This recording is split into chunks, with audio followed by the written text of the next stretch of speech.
सबसे पहले तो जानेंगे, हर फिल्म के पीछे एक विजन होता है, तो इस फिल्म का आइडिया कहाँ से आई और आप क्या मैसेज देना चाहते हैं? इस फिल्म के पीछे विजन है भारत की संत परंपरा के को देश को और दुनिया को बताना। ये फिल्म एक ट्रिलॉजी है जिसकी पहली फिल्म हिंदी और दूसरी फिल्म हिंदी और में होगी, लेकिन तीसरी फिल्म इंग्लिश में होगी क्योंकि ये दुनिया के बारे में है। तो भारत के संत परंपरा को दुनिया के विश्व मंडल पे रखना ही इसका उद्देश्य है और ये मेरा विजन है। और लोगों को इसलिए देखना चाहिए क्योंकि एक पारिवारिक फिल्म है, यू सर्टिफिकेट फिल्म है, सभी लोग साथ में देख सकते हैं, बहुत ही एंटरटेनिंग फिल्म है।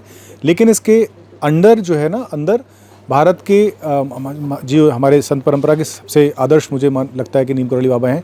नीम करौली बाबा की कहानी जो आज दुनिया देखना चाहती है, जानना चाहती है उनके बारे में, ये वो कहानी वो बताती है। तो डायरेक्टर के तौर पे इस प्रोजेक्ट के सबसे चैलेंजिंग हिस्सा क्या था? कोई ऐसा मोमेंट था जहाँ लगा हो कि जैसे चीज़ें प्लान के मुताबिक नहीं जा रही? मुझे लगता है कि इसकी शुरुआत, इसका प्रारंभ ही ऐसे हुआ कि जहाँ पे प्रारंभ में ही ऐसा लगा कि ये सब कुछ प्लान के मुताबिक नहीं जा रहा है। फिल्म को अनाउंस करने के बाद में हमारे पास एक कहानी थी, लेकिन वो स्क्रिप्ट कंप्लीट नहीं हो रही थी। कैसे वो स्क्रिप्ट कंप्लीट हुई, कैसे जो है हमारी जो प्लान डेट्स थी, जिस तरह से हम चाह रहे थे, हमारे पास में जो बजट लेके चल रहे थे, कैसे उसमें से आधा बजट बचा और हमने कैसे उस आधे बजट में उस फिल्म को समाप्त किया। जिसमें होता ना कि सब आप रास्ते निकालते हो, रास्ते निकलते जाते हैं।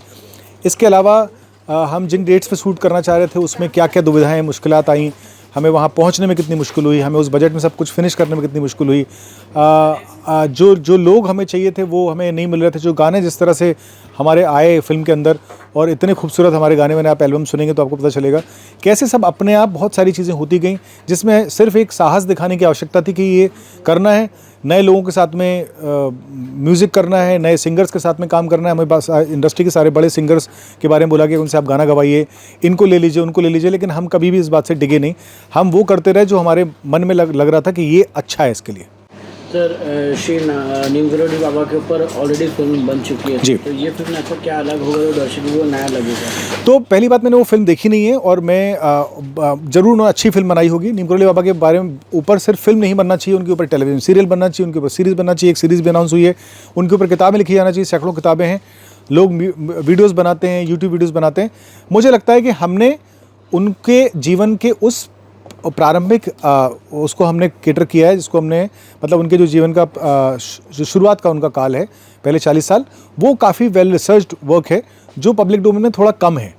तो हमने उसको थोड़ा फोकस किया है और वो महाराज जी का के पहले चरण में क्या होगा, क्योंकि बाकी तो आप सब जानते हैं उनके बारे में क्या क्या उन्होंने किया, लेकिन उनके शुरुआत के दिनों के बारे में ज़्यादा जानकारी नहीं है। वो जानकारी आपको ये फिल्म देगी बहुत ही एंटरटेनिंग तरीके से, और उनके चमत्कारों से ज़्यादा ये फिल्म समाज के लिए वो क्या कर रहे थे और वो उन्होंने क्या किया उसके बारे में ज़्यादा है।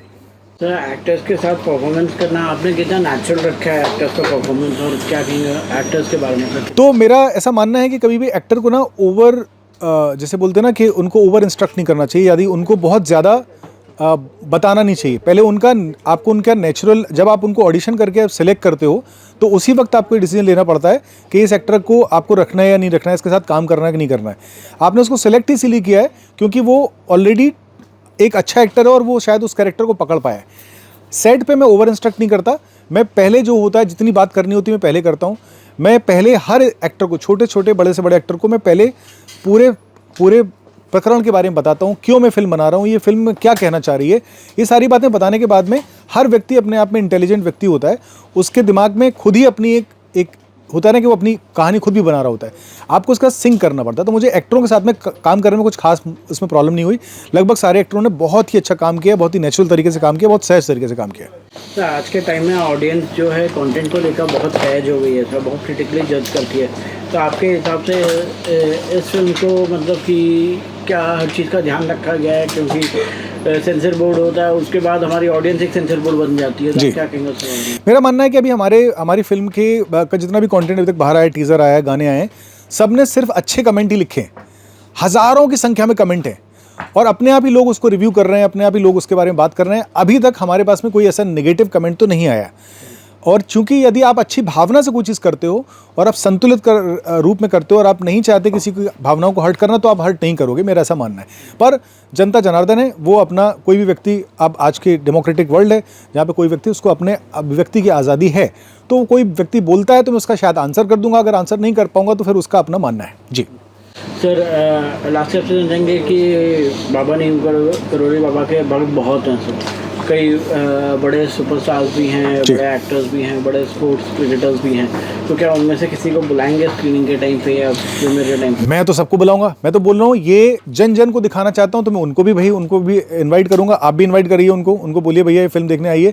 हमारा मानना ये है कि ये राम कथा है, रामलीला है, इसको आप रामलीला की तरह से ही मानिए। हमारे लिए हर वो व्यक्ति जो इंसान है, दो आँखें हैं और एक बुद्धि है, और वो जीवन में ढूंढ रहा है कि उसके जीवन में गुरु आए, या वो महाराज जी को ऑलरेडी गुरु मान चुका है, तो उन दोनों को मैं चाहूँगा कि उनको मैं फिल्म दिखाऊं कि आदर्श गुरु कैसा होता है,